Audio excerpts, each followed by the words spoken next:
Is this a best way to sharpen a knife? As a professional knife sharpener and sharpening guru at Knifewear, I have been in search for the best way to sharpen a knife. Always. At my last video, I've shown you how to sharpen what I think the best way to sharpen this bevel of the knife. But this video, I'm going to focus on the last edge of this knife. Today, I'm going to explain what the Shibata-san style sharpening and why he does it. So, who's Takayuki Shibata-san? Shibata-san is a good friend of ours.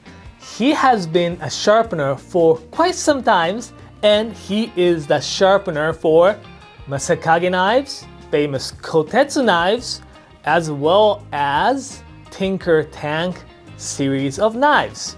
He has developed his own technique of sharpening called differential grit sharpening, which means he sharpens one side with certain grit and the other side with a different grit. So let's get into it. If you want to learn how to do a basic sharpening, check out my other videos. But here's the nice and quick way of doing it. This knife already been thin and it does not need any coarser grit to create the edge. So I'm going to start off with this Naniwa Hibiki 1000 grit. This sounds fantastic because it's really easy to keep its flatness. So I'm going to sharpen this knife at around 15 degrees, just going back and forth until I raise the burr. Again, if you want to know more about detailed tips and techniques on basic sharpening, check out this video. There are a lot of sharpening techniques on sharpening on the other side. A lot of people try to sharpen on just holding the knife on one side. Some people do change the hand and sharpen this way. My theory of sharpening the last edge is to create so-called cross edge. Cross edge. When I'm sharpening like this, it creates the directional edge, which will be like this way. This edge is great for this pull cut, but it may not be the best to do a push cut.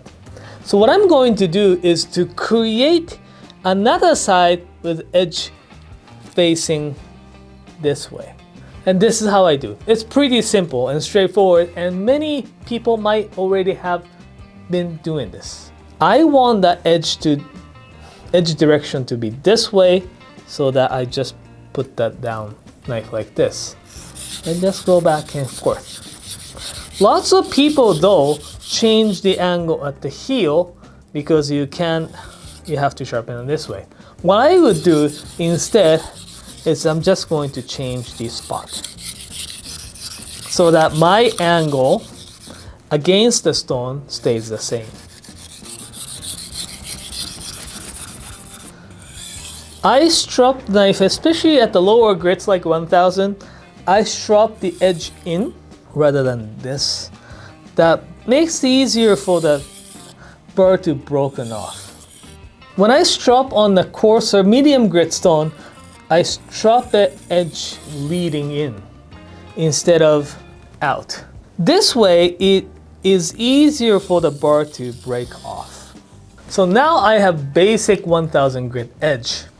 So what I'm going to do today is this knife, I'm going to sharpen one side with 1000 grit and the other side finish with 8000. I'm going to do this one with 8000 grit on both sides. And I have another knife here that I was sharpening earlier with 500 grit, which I'm hoping to bring one side up to 10,000 grit and see what these makes a difference.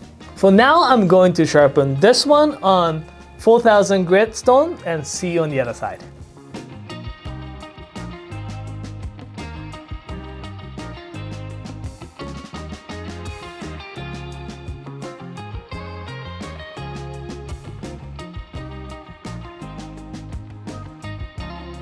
I've done all these knives with 4000 grit. Again, one with 4000, 1000, 4,000, 4,500, and 4,000. So I'm going to bring those guys up to 8,000 grit with Knifewear 8,000 grit.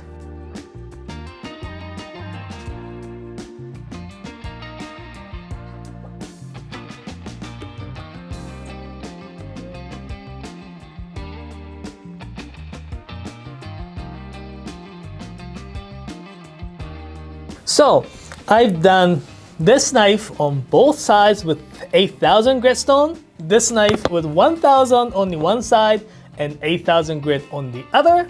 Now I'm going to finish this knife on one side with 10,000 professional stone. See how it goes.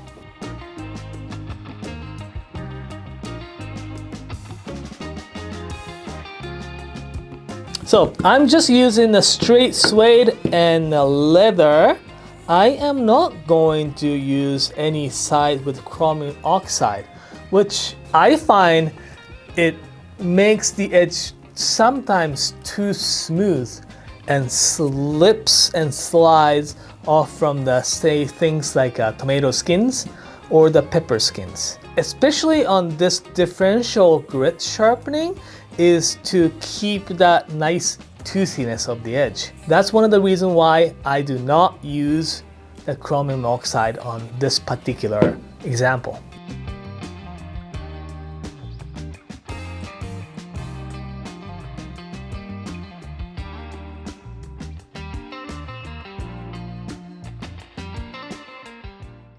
Awesome. Let's cut something. Okay, so I'm going to test on the very edge or the roundest part of the tomato and see if how well the knife catches to the tomato skin. I have these 3 different knives sharpened slightly differently. First, I'm going to use this knife with both sides finished with 8,000 grit. Most people do sharpen it this way.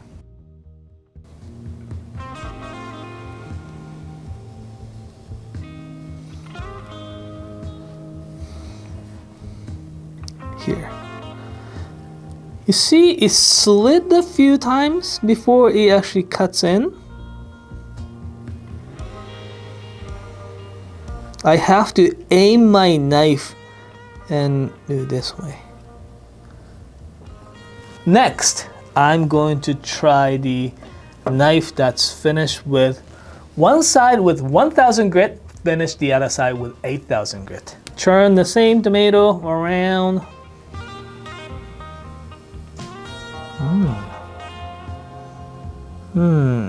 Yeah. There is no slipping and sliding, as you could actually see. You actually bit into the tomatoes really nice and easy. So what I'm doing on this test is I'm actually trying to hold the knife where it perfectly balances. There's no forward or backward weight. And what I'm doing is just push this pretty much forward instead of putting any downforce pressure. Okay, let's try the next one with 500 on the one side and 10,000 extreme fineness on the other. Turn the tomato again, hold the knife at the nice balancing point.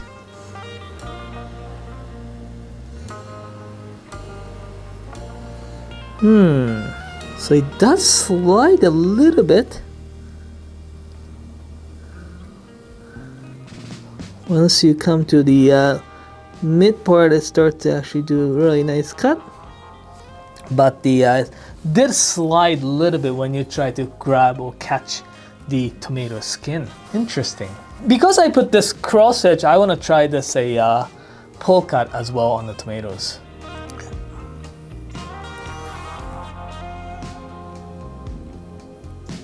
This definitely grabs quite nicely. That was the 1,000, 8,000.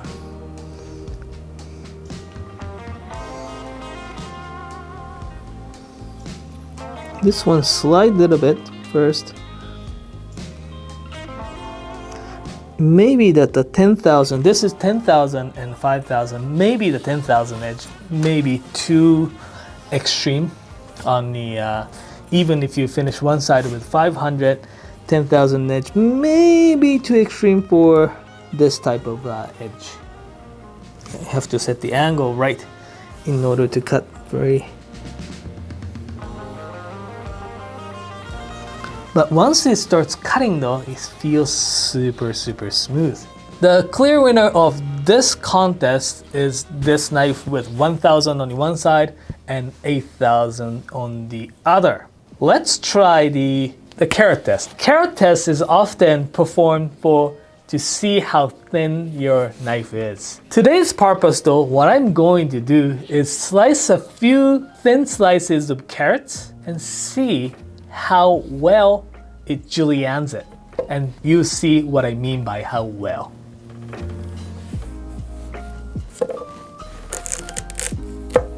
First, I'm going to cut them in very thin sheets. You notice when you're cutting a carrot with very nice sharp knife, you have the texture very almost like a glass feel to it.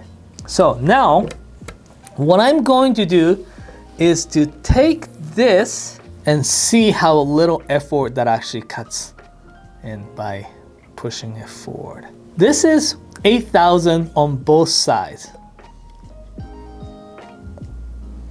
I'm not putting the downward pressure, I'm just pushing forward.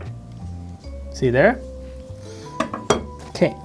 This knife here is 1,000 and 8,000 grit.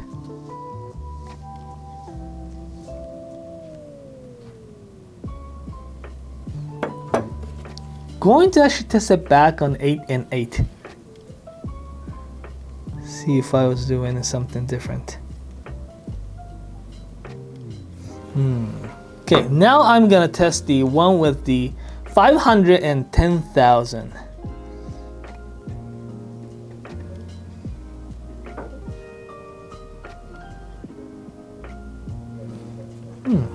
Very interesting. I'm gonna do it again.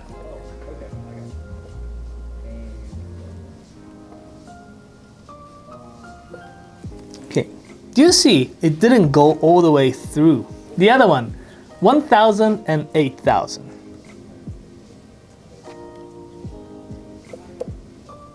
Okay. And 510,000.